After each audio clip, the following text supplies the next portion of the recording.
तो बिहार चुनाव के लिए एनडीए ने अपना संकल्प पत्र जारी कर दिया है। देखिए, संकल्प पत्र में कई वादे किए गए हैं। एनडीए ने अपने संकल्प पत्र में 1 करोड़ नौकरी देने का ऐलान कर दिया है। इसके अलावा महिलाओं को 2 लाख तक की मदद देने की बात भी कही गई है।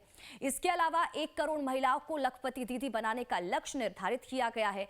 इसके अलावा अति पिछड़ा वर्ग के विभिन्न व्यवसायिक समूहों तांती, ततमा, निषाद, मल्लाह, केवट, गंगोता, बिंद, नोनिया, तेली, तमोली, बढ़ई, धानुक, लोहार, कुम्हार, नाई, शिल्पकार, ठठेरा, माली, चंद्रवंशी, हलवाई, कानू, दांगी, तुरहा, अमात, केवर्त, राजवंशी, गडेरिया इत्यादि अति पिछड़े वर्गों को 10 लाख की सहायता देने की बात भी कही गई है। ऐलान हुआ है कि सुप्रीम कोर्ट के रिटायर्ड जज की अध्यक्षता में एक उच्च स्तरीय समिति का गठन होगा, जो अति पिछड़ा वर्ग की विभिन्न जातियों के सामाजिक और आर्थिक स्थिति का आकलन करके इन जातियों के सशक्तिकरण के लिए न्यायोचित कदम उठाने के लिए सरकार को सुझाव देने का काम करेगी।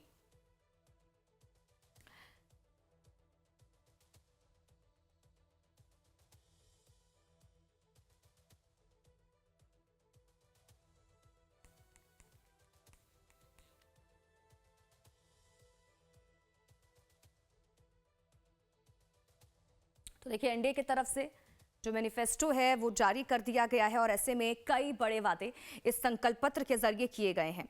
आपको बता दें कि संकल्प पत्र की बात करें तो 25 बड़े वादे यहां पर किए गए हैं एनडीए की तरफ से, जिसमें 1 करोड़ प्लस सरकारी नौकरी और रोजगार प्रदान करने का वादा संकल्प पत्र में किया गया है। कौशल जनगणना करा के कौशल आधारित रोजगार देने और हर जिले में मेगा स्किल सेंटर से बिहार को ग्लोबल स्किलिंग सेंटर के रूप में स्थापित करने का जो वादा है यहां पर संकल्प पत्र के जरिए किया गया है।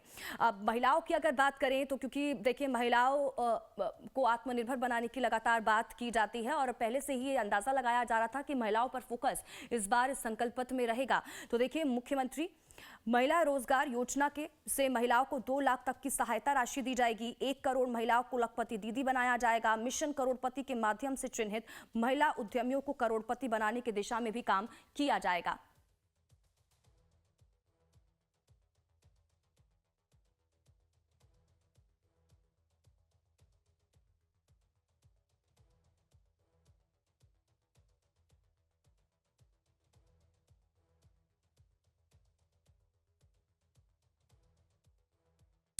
तो देखिए, इसी पर लगातार हम बातचीत कर रहे हैं। हमारे साथ गेस्ट भी लगातार जुड़े हुए हैं। नवीन उपाध्याय जी हैं, वरिष्ठ पत्रकार हैं, वो हमारे साथ जुड़े हुए हैं। संजीव कौशिक जी हैं, राजनीतिक विश्लेषक हैं, वो भी हमारे साथ जुड़े हुए हैं। Dilip Singh, editor in chief भी हमारे साथ जुड़ चुके हैं लाइव टाइम्स के। अब दिलीप जी, मैं आपसे यही जानना चाहूंगी सबसे पहले, क्योंकि देखिए, हम नवीन उपाध्याय और संजीव कौशिक जी से भी इसी को लेकर बातचीत कर रहे थे कि ये जो मैनिफेस्टो एनडीए की तरफ से जारी किया गया है, क्योंकि 25 बड़े वादे, चाहे हम महिलाओं की बात करें, अब नौकरियों की बात करें, युवाओं की बात करें, इन पर सबसे ज्यादा फोकस किया गया है। आप इस मैनिफेस्टो को किस तरह से देख रहे हैं? कितना असर इसका आगे चुनावों पर नजर आता है? इसको लेकर जरा ब्रीफली हमें समझाइएगा। बहुत बहुत धन्यवाद। चुनावी वादे के बारे में देश के लोग अच्छी तरह से जानते हैं और बिहार के लोग भी जानते हैं। चुनाव से पहले जो वादे किए जाते हैं, इसके बारे में कोई भी बात अब छिपी हुई नहीं है। कहीं से भी अगर आप पता करेंगे, पूछेंगे, जानकारी लेंगे, तो लोग आपको आम सड़क पे चलते हुए लोग भी बता देंगे आपको, अरे क्या चुनावी वादे की तरह आप बात करते हैं। उनको अगर ऐसा कुछ लगता है तो वो कह देते हैं। और भारत में घोषणा पत्र का एक जो इतिहास है उस को आप देखेंगे तो कुछ चीजें ऐसी होती है जो पार्टियां या दल उसको अपने लिए एक संकल्प पत्र कहते हैं, घोषणा पत्र कहे या कोई भी जो भी बात कहे,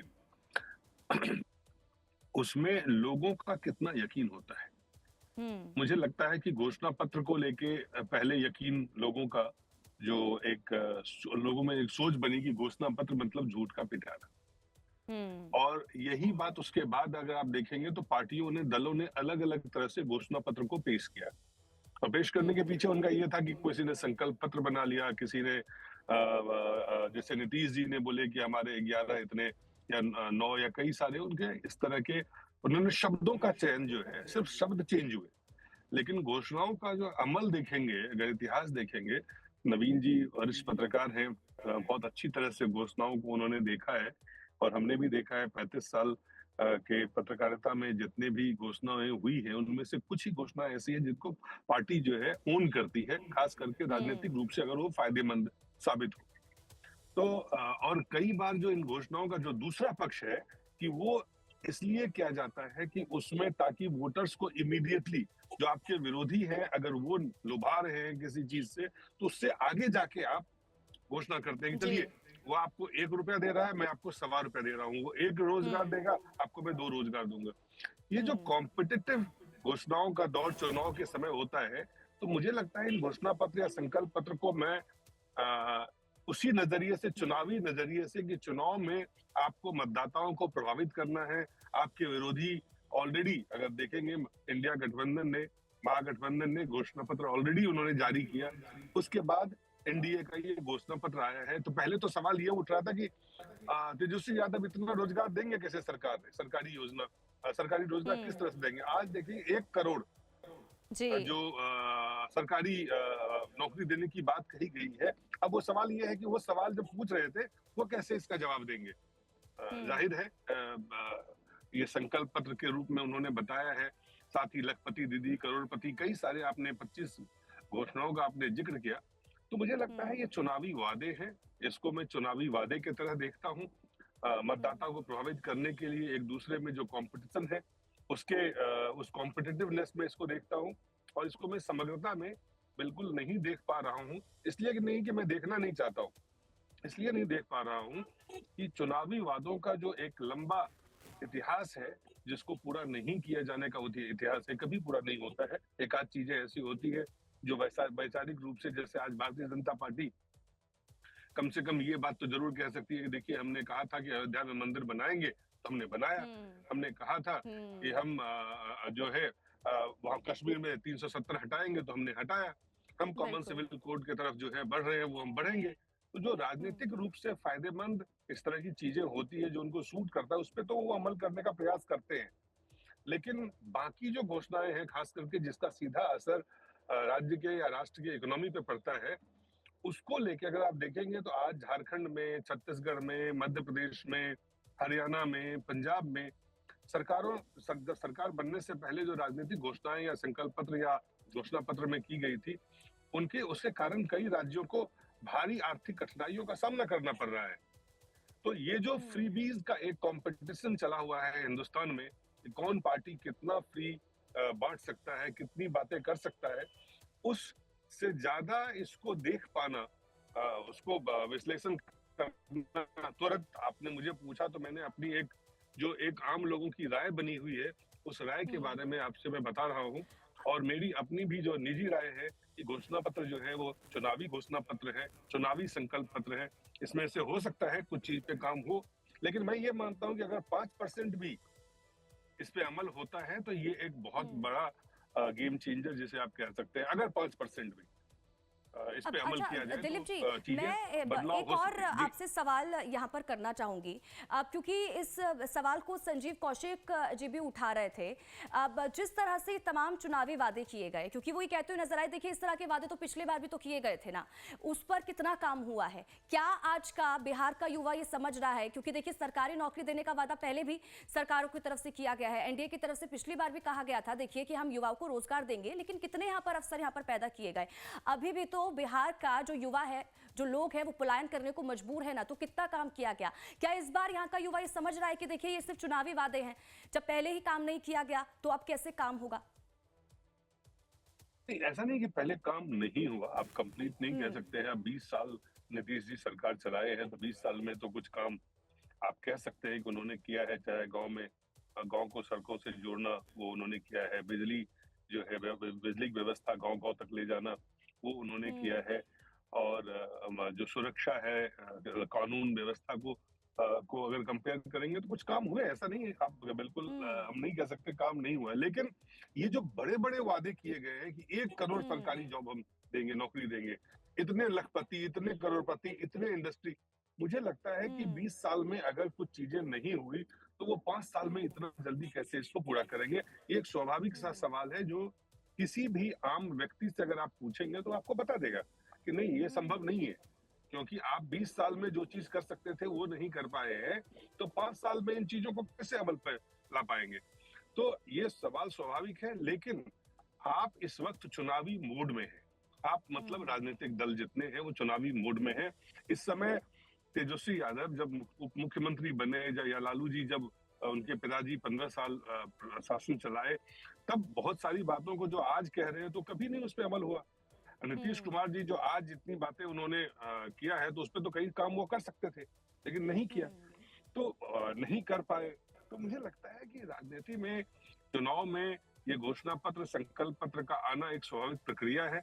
इस प्रक्रिया में कुछ चीजें अच्छी, कम से कम मैं इसको एक लिहाज से बेहतर मानता हूं कि आप जनता के सामने कुछ चीजें लेके जाते हैं जनता के लिए। कल मीडिया के लिए कल उनसे आप सवाल पूछ सकते हैं कि भाई 2025 में आपने जो वादे किए उन वादों को आप कैसे पूरा करेंगे? अभी तक आप पूरा नहीं कर पा रहे। कम से कम ये एक मौका आपको संकल्प पत्र लेके मीडिया के लिए, जनता के लिए, ये एक डॉक्यूमेंट है जिसके माध्यम से आप सरकार से सवाल पूछ सकते हैं। इस लिहाज से तो ये ठीक है, बेहतर है, लेकिन इस पे अमल करना, मुझे उसके लिए जितना संसाधन चाहिए, जो धन चाहिए, जो इच्छा शक्ति चाहिए, जो सरकारी जो व्यवस्था है उसमें जो परिवर्तन होना चाहिए, मुझे लगता है उसमें अभी बहुत खामियां हैं। और ये मैं एक ऐतिहासिक चुनावी इतिहास का एक क्रम में जो ये चुनावी घोषणा पत्र होता है उससे ज्यादा अगर मैं देखूं तो मुझे लगता है कि मुझे भी सोचने के लिए विवश होना पड़ेगा, या लोगों को भी ये सोचने के लिए कि क्या चुनाव से बाहर इसका कोई वाकई कोई उपयोगिता है। मुझे नहीं लगता। सरकार को जो करना होता है, चुनावी घोषणा पत्र एक होता है। सरकार जो काम करती है, चाहे वो कोई भी सरकार हो, कई घोषणाएं ऐसी कर जाती हैं जिसको अमल करना उनके लिए बेहद कठिन होता है। ये बात आप छत्तीसगढ़ सरकार से पूछ सकते हैं, मध्य प्रदेश सरकार से पूछ सकते हैं, झारखंड सरकार से पूछ सकते हैं, हरियाणा सरकार से पूछ सकते हैं, पंजाब सरकार से पूछ सकते हैं, और वो आपको बता देंगे वहां पे जमीनी हकीकत क्या है। तो मुझे लगता है कि ये जो पिटारा है, संकल्प पिटारा जिसे आप कह सकते हैं, इस संकल्प पिटारे को लेके आप उतना ही गंभीर हमें होना चाहिए जितना कि वहां के मतदाता होंगे। और मुझे लगता है वो मतदाता उतने गंभीर है कि हाँ ठीक है, चुनाव आया है, उन्होंने घोषणा पत्र जारी किया, अब एनडीए का भी घोषणा पत्र ये कहता है और ये अपनी बातों को लोगों तक कहेंगे। देखिए हम भी आपको ये तमाम चीजें, सुविधा जो है मुहैया करवाने का हम ये संकल्प लिया है, और उन्होंने घोषणा किया, हमने तो संकल्प लिया है। तो शब्दों का खेल होगा। शब्दों के जरिए, अपने भाषण के जरिए नेताजी जो है, तमाम नेता जो दलों के नेता है, वो बताएंगे कि हाँ आप मुझे क्यों वोट दीजिए। अगर ये भी नहीं होगा तो क्या बोलेंगे, क्या वोट, किस पे वोट मांगेंगे? तो कुछ तो चाहिए वोट मांगने के लिए। तो ये कुछ जो है चाहिए वोट मांगने के लिए, वही एक संकल्प पत्र है, वही घोषणा पत्र है। मुझे नहीं लगता है कि जनता, मैं अपनी बात नहीं कह रहा हूँ कि जनता इसको इससे ज्यादा गंभीरता से लेते होगी, मुझे कम से कम तो ऐसा नहीं लगता है। ठीक है दिलीप जी, मैं लौटती हूँ आपके पास। अच्छा नवीन जी, मैं इस बात को भी आपसे समझना चाहूंगी, क्योंकि देखिए इससे पहले जब हम महागठबंधन के मैनिफेस्टो को देखें तो यहाँ पर देखिए ऐलान किया गया, क्योंकि पहले से ही ऐलान कर दिया गया था कि हर परिवार में एक सरकारी नौकरी दी जाएगी। आज जब एनडीए की तरफ से देखिए घोषणा पत्र जारी किया गया, संकल्प पत्र जारी किया गया, तो 1 करोड़ सरकारी नौकरी का यहाँ पर वादा कर दिया गया है सरकार की तरफ से। अब लोग कितना इससे जुड़ते हुए नजर आएंगे, और या आज जो मैनिफेस्टो जारी किया गया इसका क्या प्रभाव अब चुनाव पर पड़ता हुआ दिखाई देता है, इसको भी समझना चाहेंगे हम नवीन जी आपसे। देखिए, जहां तक इंडिया ब्लॉक के मैनिफेस्टो की आपने बात की, तो उस पर चर्चा भी, उसका जो वो कहना है कि हर परिवार के एक व्यक्ति को जॉब देंगे, उस पर चर्चा भी करना लाजमी नहीं है, क्योंकि इम्पॉसिबल है। बिहार में इतना जॉब क्रिएट ही नहीं हो सकता है। और ये हमको समझ में नहीं आ रहा है कि तेजस्वी यादव को किसने ये सजेस्ट किया ये कहने के लिए। अगर वो सोचते हैं कि बिहार के किसी भी व्यक्ति को उस पर विश्वास होगा, तो वो समझते हैं, वो नहीं समझ पा रहे हैं बिहार के लोगों को। देखिए, वो 90% ऐसे घोषणाएं की गई हैं दोनों पार्टियों के द्वारा, दोनों अलायंसेस के द्वारा, जो इनको इम्प्लीमेंट नहीं किया सकता है। दिलीप जी ने सही कहा कि झूठ का पिटारा जनरली लोग मानते हैं कि भाई चुनावी घोषणा की तरह बात मत कीजिए। सही कह रहे हैं वो। आप अगर रोड पर बात होती है, अगर आर्गुमेंट हो जाता है, तो लोग ये कहते हैं, क्योंकि पॉलिटिकल पार्टियों के जो प्रोमिसेस हैं उस पर लोगों को विश्वास नहीं रहता है। देखिए, एक चीज दिलीप जी ने जो कहा सही था कि देखिए, जिससे उनको फायदा होता है, लॉन्ग टर्म फायदा है, उनके आइडियोलॉजिकल कमिटमेंट अगर है उसको फुलफिल करते हैं, जैसे राम जन्मभूमि का मुद्दा था, चाहे आर्टिकल 370, ये सब मुद्दे हैं। लेकिन जो पब्लिक वेलफेयर की स्कीम है उसको इम्प्लीमेंट करने में देखिए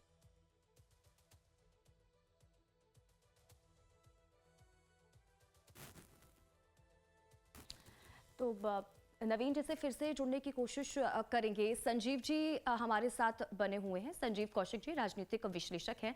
अब संजीव जी, मेरा सवाल आपसे यही होगा जो इससे पहले मैंने नवीन उपाध्याय जी से किया था कि आप इसको किस तरह से देख रहे हैं, कितना प्रभाव आज जो एनडीए की तरफ से मैनिफेस्टो जारी किया गया है इसका आगे जमीन पर पड़ता हुआ नजर आएगा, चुनावों पर पड़ता हुआ नजर आएगा? अभी जो समीकरण हम देख रहे हैं, माहौल देख रहे हैं अब बिहार में, क्या उसमें बदलाव होता हुआ नजर आता है क्या?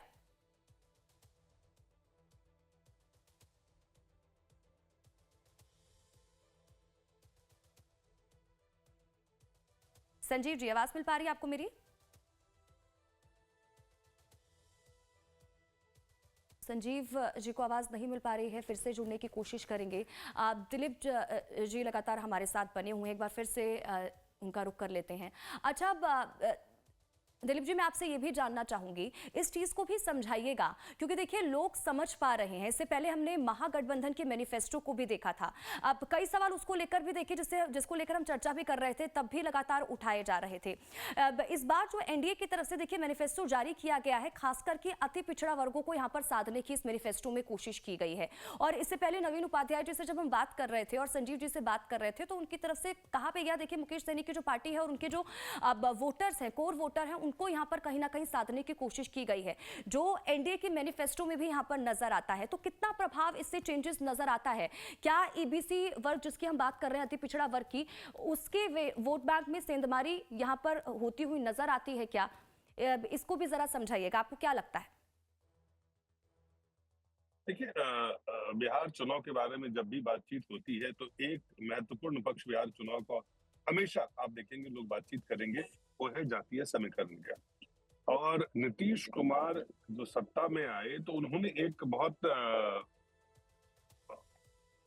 बहुत महत्वपूर्ण काम ये किया। सबसे पहले उन्होंने ये किया कि लालू प्रसाद यादव जो पिछड़ों के और दलितों के एक नेता के रूप में उभर के आए थे, उन्होंने इस चीज को समझा कि लालू यादव की ताकत क्या है, और फिर उन्होंने एक सियासी रणनीति बना के पहले तो लालू प्रसाद यादव को उन्होंने एक यादव और मुस्लिम यानी माय समीकरण के नाम से ये चीज प्रचारित हुआ, और लालू यादव और आरजेडी एमवाय समीकरण के लिए ज्यादा मशहूर हुआ। ये उनके विरोधियों ने किया, उसमें नीतीश कुमार जी का बहुत बड़ा योगदान था। उन्होंने क्या किया कि ओबीसी में से यादव को निकाला और दलित में से पासवान को निकाल करके ईबीसी यानी अति पिछड़ा वर्ग जो है एक उन्होंने तैयार किया, जिसमें ये तमाम जातियां जो यादव के अलावा तमाम जातियां हैं उसको रखा और उन्होंने उसको टारगेट किया, और फिर महादलित में से पासवान को हटा के उसको टारगेट किया।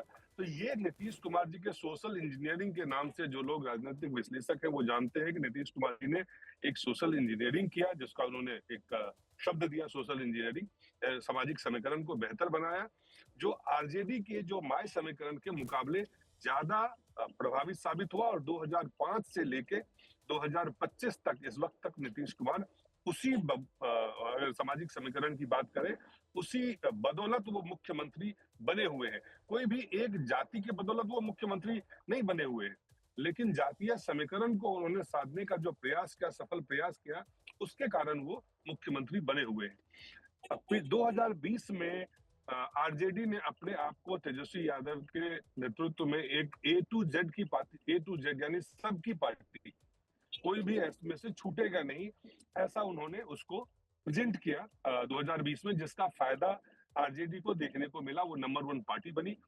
लेकिन 2025 आते आते उनको ये भी लगा कि इसको और बृहद करना है, तो उन्होंने जो जातीय समीकरण का एक ए टू जेड वाली पार्टी है उसके साथ उन्होंने एक मजबूत गठबंधन को, जिसमें कि ईबीसी में से एक महत्वपूर्ण जो जाति है, खास करके मल्लाह जो है, उसका वोट 8 से 10% के बीच में का आकलन है। इसका एग्जैक्ट नंबर तो नहीं पता है, लेकिन 8 से 10% का वोट है, और उनको उप मुख्यमंत्री के रूप में मुकेश सहनी को उन्होंने प्रेजेंट किया। ये पहली बार ऐसा हुआ। मुख्यमंत्री के बारे में तो लोग जानते हैं कि उसके फेस के बारे में लोग करते हैं, लेकिन बिहार जी। एक पहला राज्य शायद है जहां उप मुख्यमंत्री को भी सामने रखा गया और ये भी बताया गया उस प्रेस कॉन्फ्रेंस में कि दलित और मुस्लिम को भी उप मुख्यमंत्री बनाया जा सकता है चुनाव के, अगर सार्थक और पॉजिटिव परिणाम आते हैं। तो उन्होंने भी उस सामाजिक समीकरण को साधने का काम किया जब वो अपना घोषणा पत्र या जब अपना वो सीएम फेस के बारे में बात कर रहे थे। उसके विपरीत आज देखें जब महागठबंधन के ठीक उनसे लड़ाई, उनकी का मुकाबला जो है कांटे का है बिहार में।